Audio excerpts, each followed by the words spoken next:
야, 오늘 계속해서 누가복음 23장 32절로 43절 본문을 먼저 읽겠습니다.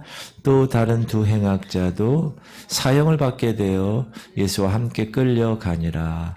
해골이라 하는 곳에 이르러 거기서 예수를 십자가에 못 박고 두 행악자도 그렇게 하니 하나는 우편에 하나는 좌편에 있더라.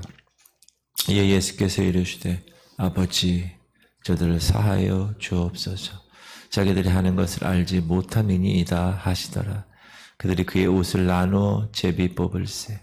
백성은 서서 구경하는데 관리들은 비웃어 이르되 저가 남을 구원하였으니 만일 하나님이 택하신 자 그리스도이면 자신도 구원할지어다 하고 군인들도 희롱하면서 나와 신포도주를 주며 이르되 네가 만일 유대인의 왕이면 네가 너를 구원하라 하더라.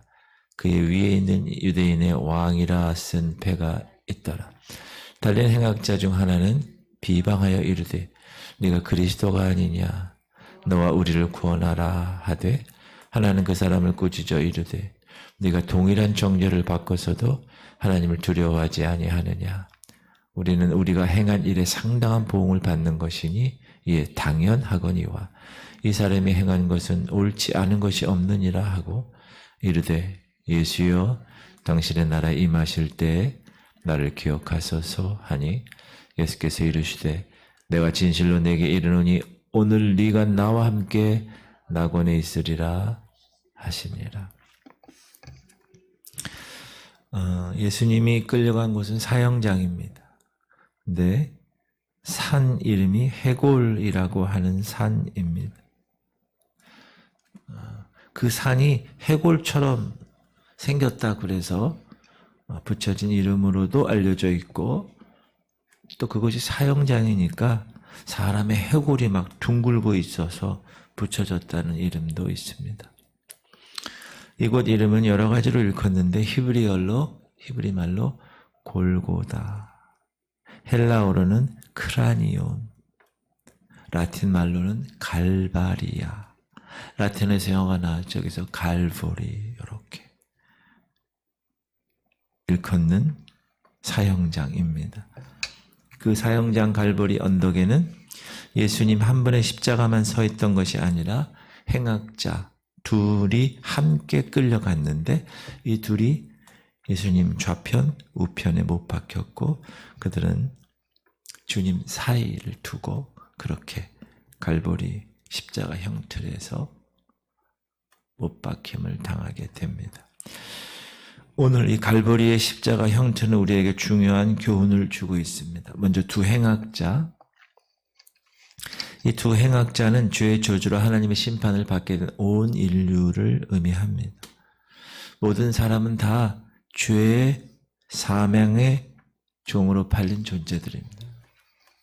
그렇죠? 진노의 자녀고 한 사람도 예외가 없습니다.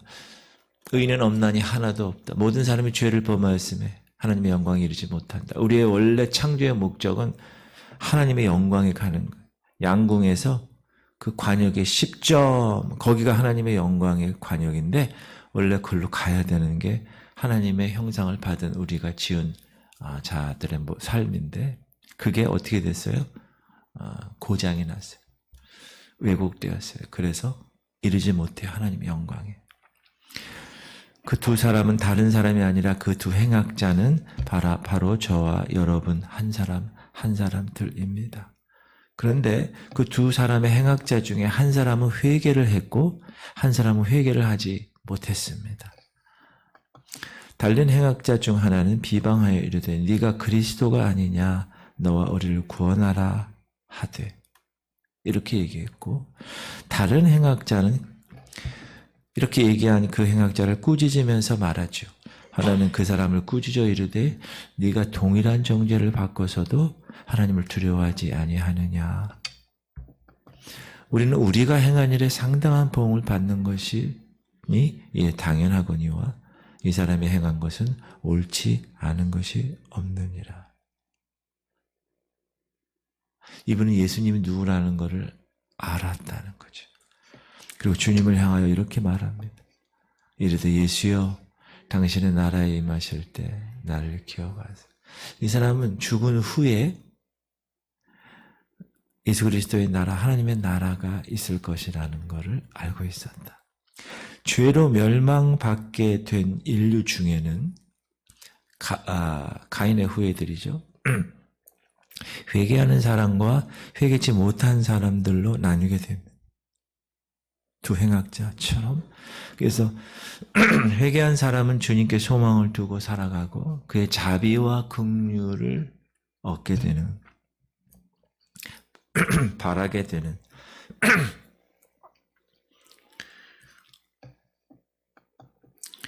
이 두 행악자는 구원과 버림을 의미합니다. 우리는 예수님으로 말미암아 구원을 받았습니다. 그러나 구원받을 수 없는 무리들도 있었다. 구원받을 사람은 궁극적으로 회개하죠. 그리고 주님을 영접하게 되지만 버림받을 사람들은 끝까지 예수를 거부합니다. 거역합니다. 대적합니다. 그리고 나중에 자기의 죄의 삭을 받습니다. 어떤 자비도 없는 하나님의 심판, 그리고 멸망받게 됩니다.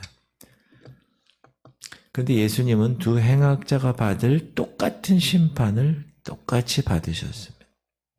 그 두 명의 행악자들 틈에 끼어서 십자가를 지셨고, 예수님 그분도 죄인 중 하나로 죄인과 똑같은 심판을 받으셨다는 거죠. 왜 그렇게 하셨을까요? 바로 죄인들을 그 죄에서 구원해 주시기 위해서, 그 죄의 삭을 이분이 원래는 죄를 지을 때마다 짐승을 갓데리고 와서 짐승의 피로 죄의 삭, 그렇죠? 피 흘림이 없은즉 죄사함이 없기 때문에 그렇게 항상 매일 반복되었던 그 규례를 예수님이 피조물로 오셔서 그분이 스스로 리빙 세크리파이스, 산 제물이 되셔서 우리의 모든 죄를, 죄 문제를 한 번에 영원토록, once for all, 한 번에 영원토록 죄의 값을 치르셨습니다. 그분의 육체로. 그렇게 해주시기 위해서. 그래서 자기 죄를 회개하고 예수님을 영접한 행악자들은 구원함을 받습니다. 그러나 조롱하고 회개를 거절한 행악자들은 영원히 버림을 받게 됩니다.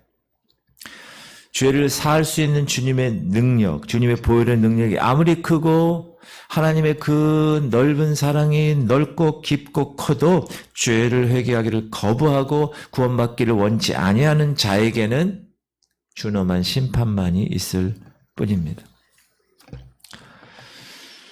낙원의 약속을 받은 사람은요, 의인이 아니라 행악자 중에 한 사람이었다는 사실입니다. 예수께서 이르시되 내가 진실로 네게 이르노니 오늘 네가 나와 함께 낙원에 있으리라. 오늘 네가 나와 함께 낙원에 있으리라. 이 말씀은 놀라운 축복의 약속이에요. 언약입니다. 이 약속을 최초로 받은 사람, 그 약속대로 이루어진 사람, 다른 사람이 아닙니다. 십자가상의 행악자였다. 그는 잃은 양이었고, 창세전에 그리스도 안에서 우리가 에베소서 2장 1장에 보면 그리스도 안에서 하나님이 일렉션, 선택하셔서 어댑션, 자녀 삼아 주신 구원의 백성이었다. 그의 회개는 의인이 되기에 충분했다. 그의 믿음은 구원에 이르기에 충분했다.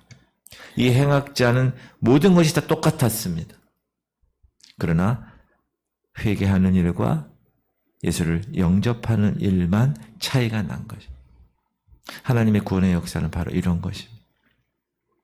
그러면 우리가 전도 대상자를 불러가면, 이름을 불러가면 계속 모든 예배 때마다 우리가 불러서 공동체적으로 기도하고 있는데, 그들을 회개시키는 일, 그들을 예수님을 영접하는 일, 하나님이 하시는 거죠. 그러나 우리가 접촉점이 되어서 그들에게 복음을 전하는 건 우리의 영역이기 때문에 너희는 가서 모든 족속으로 제자를 삼아 아버지와 아들과 성령의 이름으로 세례를 주고 내가 네게 명령한 모든 것을 가르쳐 지키게 하라.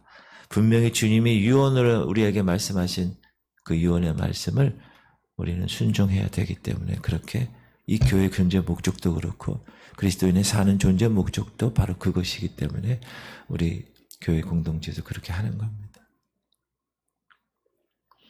또 본문에서 갈보리 언덕에서 벌어지고 있는 여러 모양의 사람들의 모습을 우리가 볼 수 있습니다.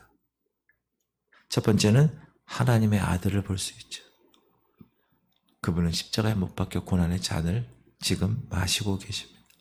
두 번째는 그 하나님의 아들 양 옆에 두 행악자들, 이들도 자기 죄로 인하여 십자가 위에 못 박혀 심판을 받고 있습니다. 그러나 예수님은 자기 죄가 아니라 인류의 죄를 위해서, 이들은 자기 죄 때문에. 그리고 예수님을 십자가의 형틀에 못 박은 무리들이 있었죠. 세 번째, 그 십자가 밑에서 희희낙낙하며 벗어진 예수 그리스도의 옷을 제비 뽑고 있습니다. 이들은 마치 예수 믿는 사람들을 핍박하면서 인생의 즐거움을 만끽하고 있는 사람들입니다. 또 네 번째, 많은 백성들이 이 광경을 재미있게 구경거리로 관망하고 있었다고 그래요. 예수 그리스도의 고난이 자기와는 아무런 연관없는 것처럼 생각하고 관망만 합니다. 지금 이 세상에 그런 사람이 대부분이죠. 예수가 나랑 무슨 관계 있어? 그렇게 생각하는 사람. 그 사람들에게 그 죄 문제와 회개의 문제와 구원의 문제를 우리가 메신저로 얘기를 해줘야 된다는. 이런 무리가 지금도 많은 군중으로 이 세상에 존재합니다. 다섯 번째는 관원들이 있죠. 그들은 희롱했습니다. 백성은 서서 구경하는데 관리들은 비웃어 이르되 저가 남을 구원하였으니 만일 하나님이 택하신 자 그리스도면 자신도 구원할지어다. 지금도 이 세상에는 주님을 희롱하는 무리들이 많습니다. 무관심하는 것조차가 아니야. 희롱해요. 손가락질해요. 비웃어요. 여섯 번째는 군병들이 있습니다. 이 군병들은 예수님을 희롱하면서 신포도주를 주며 외치죠. 이르되 네가 만일 유대인의 왕이면 네가 너를 구원하라 하더라. 이처럼 예수 그리스도의 그의 마지막 생애에도 예수님 그 갈보리 언덕의 십자가 주변에는 이런 여러 모양의 사람들이 있는 것을 찾아볼 수 있습니다. 사랑하는 성도님들, 그러면 우리 주님은 이 여러 무리들에 대해서 어떤 태도를 가지셨을까요? 이 원수의 무리들을 향하여 저주를 퍼부으셨을까요? 아니에요.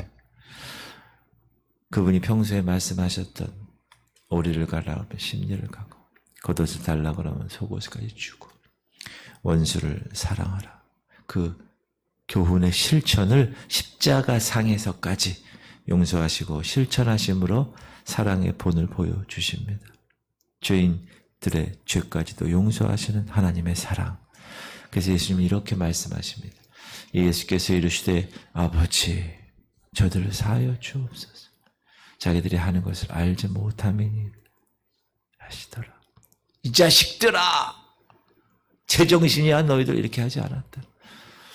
그의 기도는 지금도 온 땅에 저 어두움 가운데 메아리 치고 있습니다.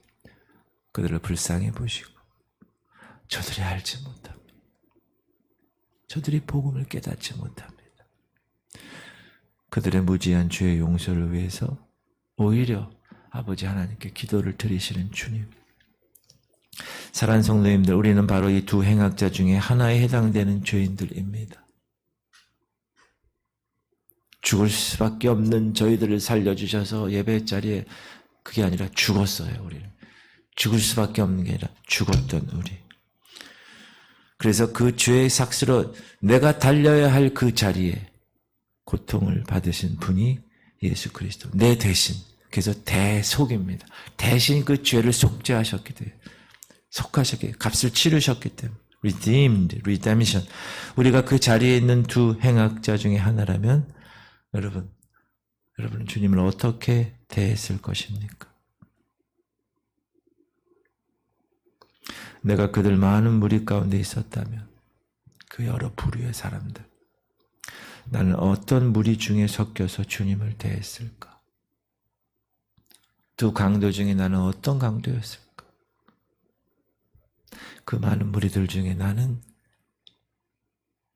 어떤 무리였나.